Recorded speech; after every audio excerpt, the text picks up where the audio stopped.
And we're live again. Hey! We're back. We're at Elevate Conference, and we are with Anthony Culpepper. Hi, Anthony. Hello. How are you? I'm well. How are you? I'm good. It's a little warm, but I hear it's warmer downstairs. Yes.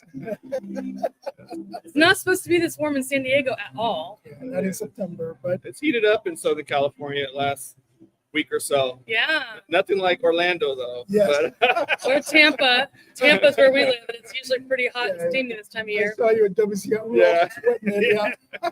That's right. So, Anthony, how have you been? I've been well. Thank you for asking. Thank you for having me. A lot has gone on, and 2025 has been interesting. Yeah. A lot of good things, a lot of some sad things, but overall, we're trending in the right direction. Well, that's good to hear. So I know you made a big change recently. Yes. Switch law firm. So I you are did. now with EDG Law. I did. I was with Michael Sullivan and Associates from 2016 up until June of this year. Wow. Now I'm with Employer Defense Group. Yeah. Yeah. So I got some friends over there, Holmes, too, several folks. So how's it been? It's been What do you good. think so far? It's been good. It's been a good change for me. It was the right time. Yeah. I mean, you're always trying to do what's good, best for you and your family. Sure. Trying to, figure out the path. And I loved it at Michael Sullivan Associates. Nothing negative to say.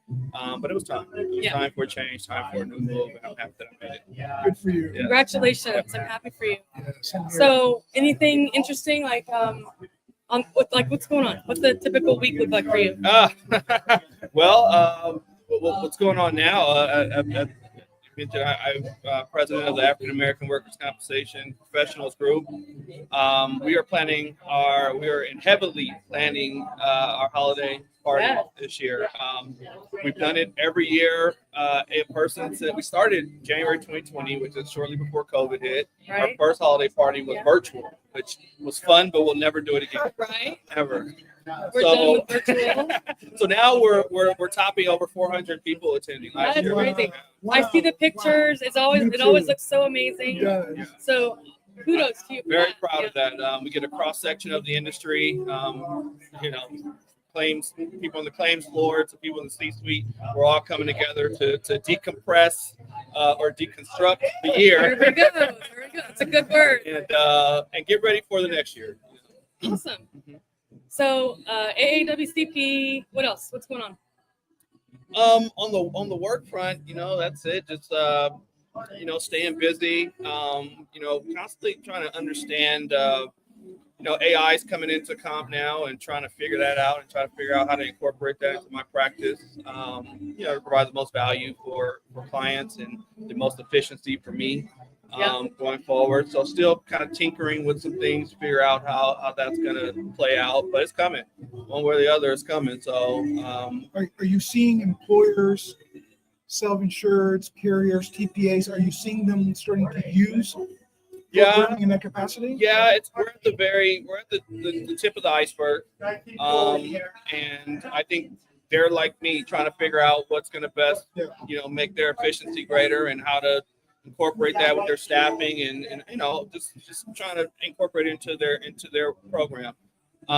So we're all trying to figure out how to best help each other with that. As a law firm, as a lawyer, I'm trying to provide the best value for them. So I'm trying to figure out how can I make my practice better to provide a better value for them, and they're trying to provide better value for their customers as well. So explain to us, because that's a topic that we talk about quite frequently on the podcast.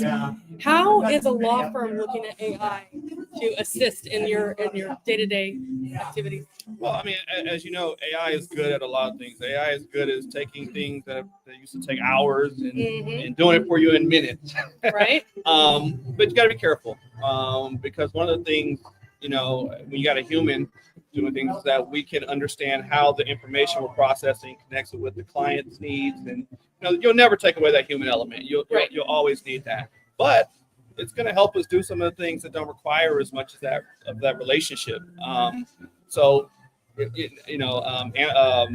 Summarizing deposition transcripts, or summarizing medical records, and even now AI has gotten so advanced it can kind of help you determine how does this, given the facts of your case, given the laws, given your denials, defenses, whatever you have, how is this best helping you, right? Take it to the next stage. So There are there are people in that space, and we're just trying to figure out how which one's the best, which one's going to survive, because everyone's trying to get a piece of it right now. So trying to figure out what's going to rise to the top and what's going to provide the best value. So interesting. It really is. Yeah. And we're at the cusp of that change. Yeah. Especially for some of us who've been around for a long time. Yeah. At least we're open to it now versus what it was happening 3, 4, 5 years ago. You got to be. You're either open to it or you won't survive. Exactly. Right. And now that our clients are really, really pushing it, you just have to adapt. Adapting is part. Every year you have to reinvent yourself. You have to become a better lawyer, a better business person, a better friend, Right. better father. every year you got to do better. So It's true. it doesn't stop in the workplace. So now that AI is forcing us to really take our practice to a new level. Interesting. I know you guys have talked about it too at your practice, that you're starting to use it. And Very similar. And we approached it very nicely 4 or 5 years ago and been cautious about it, but we're using it every single day in multiple fronts, right? And doing exactly what you're talking about. It's improving our practice. It's improving our process. It's allowing our staff, right, to take less time to do things that used to take them days. Thousands and thousands of medical records reviewed in a matter of minutes. Absolutely. It's making everybody smarter. It is. So it's just raising the bar. But the bar will always continue to get raised. Attorneys will always be necessary. You will always. Those who prompt and use AI the best are going to be the ones that do well. Absolutely. Yeah. awesome. Well, great conversation. So next year we got to get you on the speaking stage. I would I love don't know that. how that didn't happen this year. I would love that. Yeah, I've done a few speaking events. I'm always open to it. Different topics. I would love that. I love just connecting with people. I love, these, here at the Elevate conference, it's just good to see people. I don't know if it's still a post-COVID, feeling, but just seeing people out enjoying themselves and learning from each other is wonderful. Well, it's a great location to do that. So what are some of the topics that you like to speak on? Everything. So I speak on legal issues. I love psych. Psych is something that really interests me. So when we're dealing with psych things, legal defenses, things like that. But what I also like to talk about is not necessarily director comp, is just improving relationship. We're in a relationship business. I don't care how you slice it. I don't care what you know. If you're not able to get that information over to someone else who can receive it and trust you, it doesn't matter. So trust is something I work hard for in my practice. And I think a lot of people do not emphasize that enough. So You're absolutely right. Rafa and I talk about this all the time. This definitely is a relationship business. I mean, I think every business is based on that, but very much so in our industry. So it's really important to talk about that. And if you're going to stay here long term and you're going to practice for a long while, you've got to find a way to make sure, like you said, speak with folks and develop a relationship with folks. The trust level, it's important. It's super significant. Yeah. And how long, Anthony? I don't know the answer to this question. How long have you been in the work comp industry? Since 2012. 2012. All right. Yeah. A few years. Yeah, good amount of time. Not nowhere near done. So I Yeah. have a long ways to go.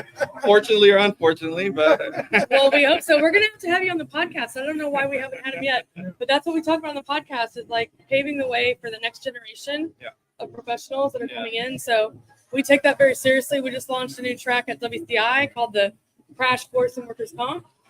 Were you at WCI? I was. Yeah, we did. So, did we? We got a good picture together. I know. Oh, in front of our thing. That's right. Oh Lord. Oh, you're No, losing that. when you see You so don't many, remember. let me tell you, you see so many people, I start forgetting names and like, oh my God, it's so embarrassing. Well, that's okay. I see Jennifer, my friend Jennifer Roth, walking by. I had completely forgotten that she was at NCSI with us. I had no memory of it Don't worry, I whatsoever. got your back. And we spent a lot of time together. We sat together for a long while, had dinner together. That's right. She came to dinner with us. Holy cow. I had no recollection. I literally looked at her at dinner. I said, are you sure you were there? 'Cause I don't remember that at all. She's like, Yvonne, I stayed in your room with you. Let me tell you, we got information overload. Information Oh my overload. goodness. Well, like you said, 2025 has been an interesting year. That is no joke. There's a lot going on. So thank you so much for taking time to talk with us today. It's been a I pleasure. appreciate you guys. Hopefully you will join us for an actual podcast episode. I would You're love to. awesome, man. I would love I'm a to. big fan. You're awesome. And until next time, hasta luego. All right. Bye, everybody. Take care.